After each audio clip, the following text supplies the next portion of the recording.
Good morning, dear friends.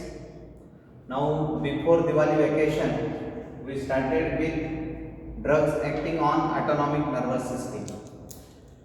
Now, up till now, we completed two chapters, that is, adrenergic drugs or sympathomimetic drugs, and second chapter, that is, adrenergic blocking agent or sympatholytic agent.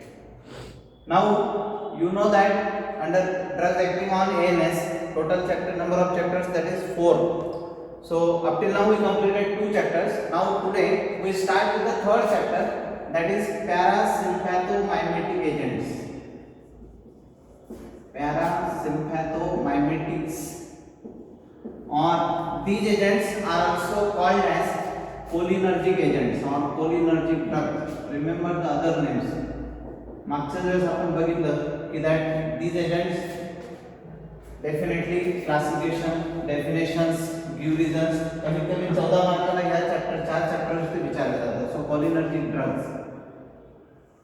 So this is parasympathomimetics or cholinergic drug. Now parasympathomimetic, as the name itself indicating that these are the drugs when administered exogenously. Exogenously means outside the body, from outside the body. So these are the pharmacological agents when administered exogenously, that is from outside the body, produces similar responses as like natural stimulation of parasympathetic nervous system. आता इथे तुम्हाला confusion व्हायला नको. sympathomimetic drug and parasympathomimetic drug both are different. Sympathomimetic मध्ये due to stimulation of sympathetic nervous system. Here जेव्हा word असेल define and classify parasympathomimetic agent, that time remember that these are the agents when administered exogenously produces similar responses and like natural stimulation of parasympathetic nervous system. जसं आपण introduction chapter मध्ये बघितलं की that acetylcholine release at this end preganglionic fiber through ganglion, and there is the release of again acetylcholine at postganglionic parasympathetic nerve ending, produces natural action. This is the natural release, isn't it, at the nerve ending. Similar action produced by exogenously administered drug. Therefore such agents are called as parasympathomimetic agents or cholinergic drug. Now these cholinergic drug or parasympathomimetic agent broadly classified into 4 types. First type, that is called as esters of choline compounds. Chemically it contains esters of choline compound. Example, acetylcholine, methacholine and carbacholine. Acetylcholine, methacholine and carbacholine, these drugs belonging to esters of choline compound. Second type, that is synthetic compound. Example, furanthronium. This furanthronium belonging to parasympathomimetic agent and prepared by synthetic process. Third type, that is natural compound. Natural compound are also called as cholinomimetic alkaloids. Cholinomimetic, this is because these agents produces similar action, mimetic action as like acetylcholine, and therefore called as cholinomimetic alkaloids or natural compound. Example, pilocarpine, muscarine and arecholine. And fourth type, that is anticholinesterase drug. Anticholinesterase, as the name itself indicating that these drugs effective or blocking the action of cholinesterase enzyme, pseudo and true collagen enzyme present in plasma, responsible to causes inactivation of acetylcholine. While anticholinesterase are those drugs that blocking action of pseudo and true collagen enzyme, and therefore such agents are called as anticholinesterase drug or cholinesterase inhibitor, that inhibiting action of pseudo and true collagen enzyme, and therefore called as cholinesterase inhibitors. Now here again there are two types.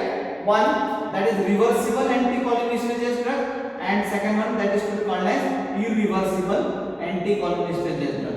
Depending on the complex which is going to be formed, it produces reversible and irreversible type of anticholinesterase drug. Now reversible anticholinesterase drug example are isostigmine, pyridostigmine, neostigmine, endrophonium. All these drugs are used in treatment of myasthenia gravis. We will see in detail, but here you remember that these reversible anticonvulsant example, that is isostigmine, pyridostigmine, neostigmine and endrophonium. While second type, that is irreversible anticonvulsant example, that is organophosphorus compound, that is insecticidal compound like parathion and marathion. So this is what, this is full classification of parasympathomimetic agent or cholinergic drug. Sometimes they will ask full question that define and classify parasympathomimetic agent or cholinergic drug. Now आता तुमचं इथे confusion व्हायला नको. Classification may be suppose define and classify sympathomimetic agent with example. तर last time जे आपण catecholamine non catecholamine बघितलं ते लक्षात ठेवा. म्हणजे क्वेश्चन काय आहे, catecholamine आहे का sympathomimetic आहे और parasympathomimetic आहे, isn't it? If they ask classify, define and classify parasympathomimetic agent or cholinergic drug, that these are the drug or these are the pharmacological agent when administered exogenously, that is outside the body, produces similar responses as like natural stimulation of parasympathetic nervous system, and therefore these agents are called as parasympathomimetic agents or also called as cholinergic drug. Now these agents broadly classified into these four types. First type, that is esters of choline compound. Chemically it contains ester of choline compound. Example acetylcholine, methacholine and carbacholine. That is the structure of acetylcholine, methacholine or carbacholine, it contains esters of choline. Second type, synthetic compound. Example furanthronium. Third type, natural compound or also called as cholinomimetic alkaloid. These agents produces similar action as like acetylcholine and obtained naturally from plant. Therefore, cholinomimetic alkaloid or natural compound.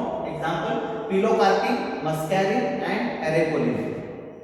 Then fourth type, anticholinesterase drug or cholinesterase inhibitor. As the name itself indicating that these drugs act by inhibiting action of pseudo and true cholinesterase enzyme. These enzymes present in plant, responsible to causes inactivation of acetylcholine, and when these drugs given, that is reversible or irreversible anticholinesterase, these drugs blocking or inhibiting the action of pseudo and true cholinesterase enzyme, thereby increases concentration of acetylcholine up to normal level, and therefore these agents are called as anticholinesterase drug or cholinesterase inhibitors. There are two types, reversible and irreversible. Reversible anticholinesterase, example isostigmine, pyridostigmine, neostigmine and endrophonium. While irreversible anticholinesterase drug, that is organophosphorus compound like parathion and marathion. So this is the full question that define and classify parasympathomimetic agent or cholinergic drug along with example. Now the next point, that is mechanism of action, that how these agents, these cholinergic drug produces parasympathomimetic action. You know that all these drugs act by combining with cholinergic receptors. Upon introduction chapter मध्ये बघितलं की there are two type of cholinergic receptor. One that is to be called as muscarinic receptor and second one that is to be called as nicotinic receptor. These are the two types of cholinergic receptor, muscarinic receptor and nicotinic receptor. You know that muscarinic receptors are found or present in heart, bronchi, secretory glands, eyes, GIT. There is the presence of muscarinic receptors, while nicotinic receptors are present in adrenal medulla, autonomic ganglion and in skeletal muscle. There is the presence of nicotinic receptor, and therefore first three types, that is esters of choline compound, synthetic compound and natural compound. These drugs act by combining either of these muscarinic receptor or nicotinic receptor. That is either by combining with cholinergic receptor produces parasympathomimetic action or cholinergic action, while anticholinesterase drug or cholinesterase inhibitor, these drugs does not combine with these receptors. These drugs act by inhibiting action of pseudo and true choline enzyme, which are responsible for inactivation of acetylcholine. So when these drugs given inhibiting action of pseudo and true choline enzyme, thereby blocking inactivation of acetylcholine, indirectly increases increases concentration of acetylcholine, and when concentration of acetylcholine increases, it responsible to combine with muscarinic and nicotinic. So only exceptional case that these drugs act by inhibiting action of pseudo and 2-cholinesterase, while first three types act by combining with cholinergic receptor, that is muscarinic or nicotinic receptor. Now here one thing you remember, that acetylcholine drug acting on both receptor, that is muscarinic as well as nicotinic receptor. So this is the mechanism of action, that all these drugs, that is parasympathomimetic agent or cholinergic drug, act by combining with cholinergic receptor, that is either with muscarinic receptor or with nicotinic receptor. Now let us start with the first type, that is esters of choline compound. Now under esters of choline compound, first example, that is acetylcholine. This acetylcholine, chemically it is ester of choline compound. It is available in powder form, that is in chloride and in bromide form, and produces pharmacological action.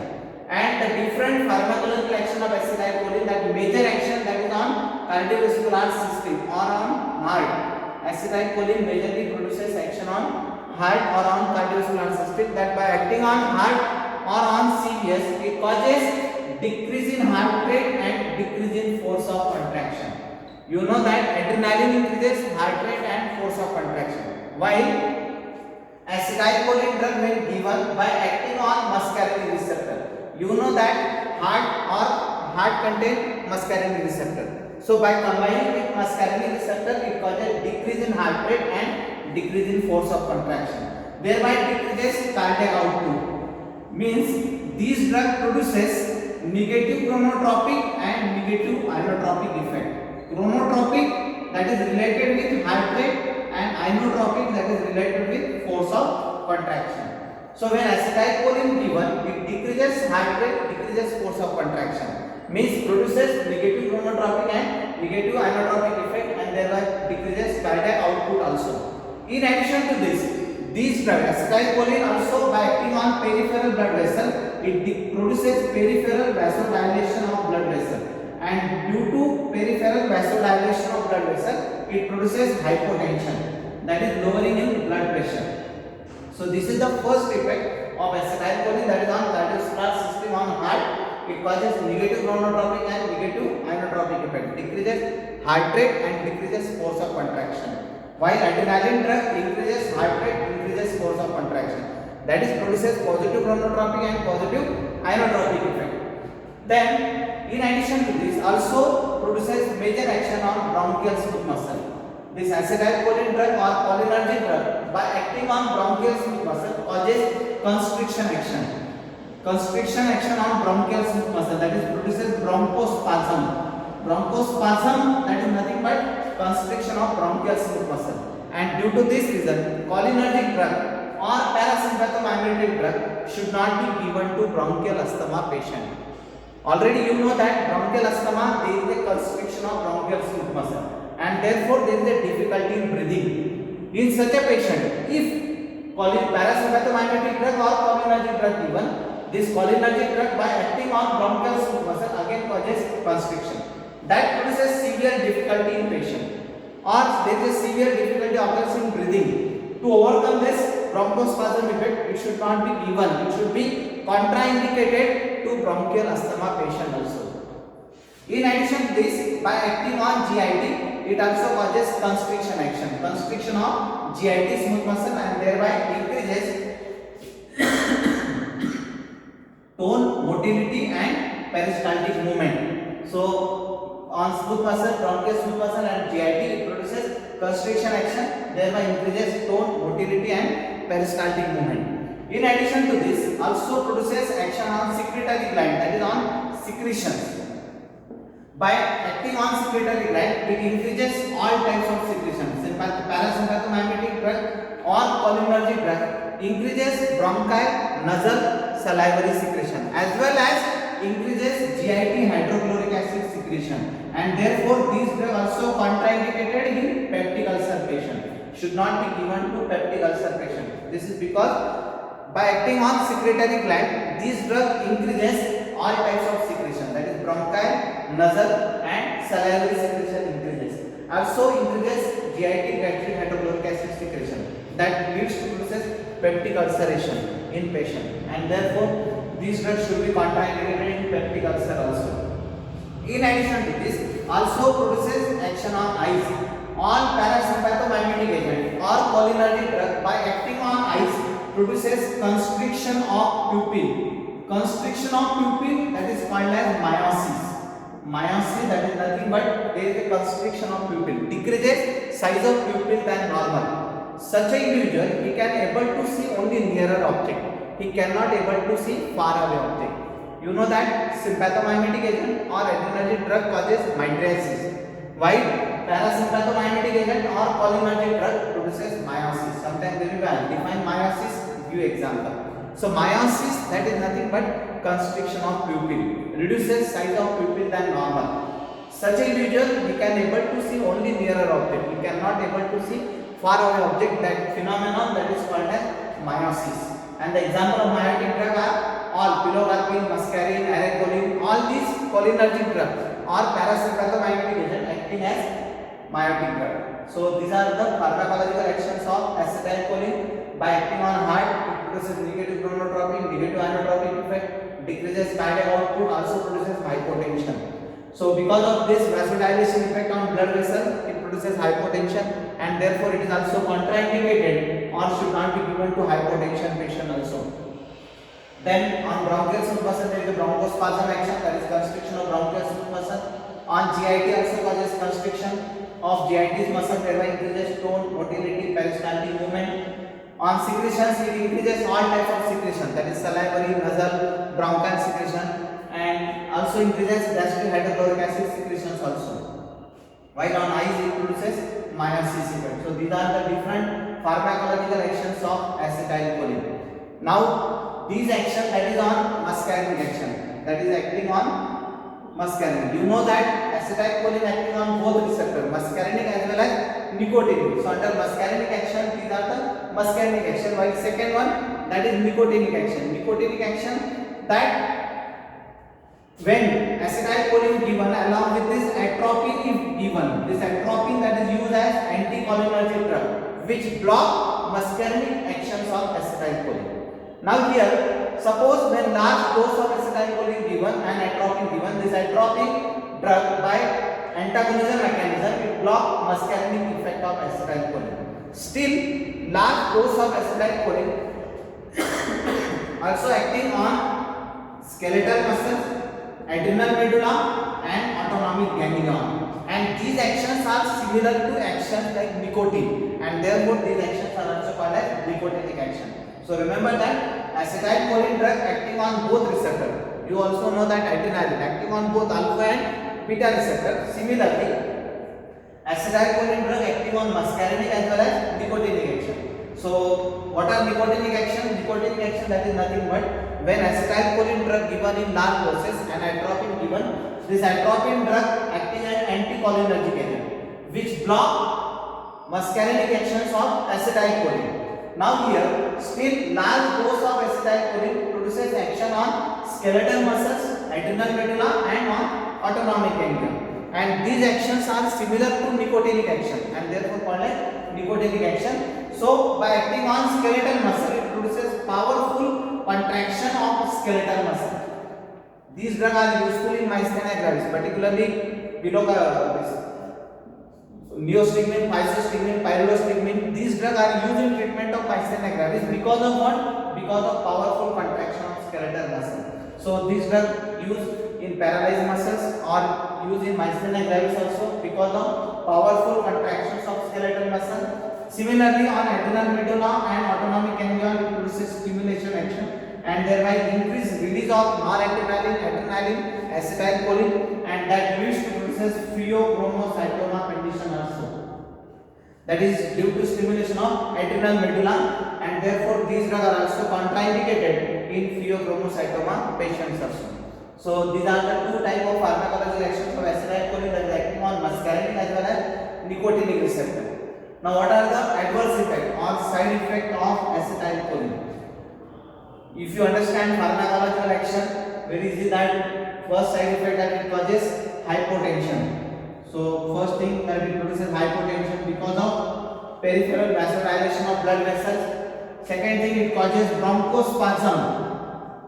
That is because of constriction effect on bronchial smooth muscle. There is a bronchospasm condition occurs in patient, and also produces peptic ulcer because of increased secretion of gastric hydrochloric acid. Then increases secretions, salivary secretions, increases salivation, nasal secretions also increases, isn't it? So these are the side effect or adverse effect of acetylcholine. Now, sometimes they will be asked where these drugs are contraindicated or contraindication. That these drugs are contraindicated in hypotension patient because of vasodilation effect. Also contraindicated in bronchial asthma patient. So you remember the contraindication. Sometimes you know that adrenaline contraindicated in hypertension patient, while acetylcholine drug contraindicated in hypotension patient, isn't it? Sometimes they will give the condition that when the drug contraindicated in hypotension. So you should know that in hypotension, acetylcholine drug contraindicated. Then in bronchial asthma, acetylcholine. Then also contraindicated in peptic ulcer and in pheochromocytoma condition. So these are the contraindications or where this drug should not be given. Now another example under the esters of choline compound, that after acetylcholine there is a methacholine and carbacholine. This methacholine and carbacholine drug. So there is certain differences between these acetylcholine and methacholine and carbacholine. Even though methacholine and carbacholine drug also belonging to same category, that is esters of choline compound, but there is a difference. Then what are the differences between methacholine and carbacholine over acetylcholine? So there is a advantages of methacholine and carbacholine over acetylcholine. Sometimes they will ask what are the advantages of methacholine and carbacholine over acetylcholine, or what are the advantages or what is the difference between methacholine and carbacholine over acetylcholine. So first thing, that this methacholine and carbacholine drug are effective by oral route of administration, while you know that acetylcholine should not be given orally. This is because this acetylcholine, if given orally, it is inactivated or destroyed by GIT enzymes, and therefore it should not be given orally.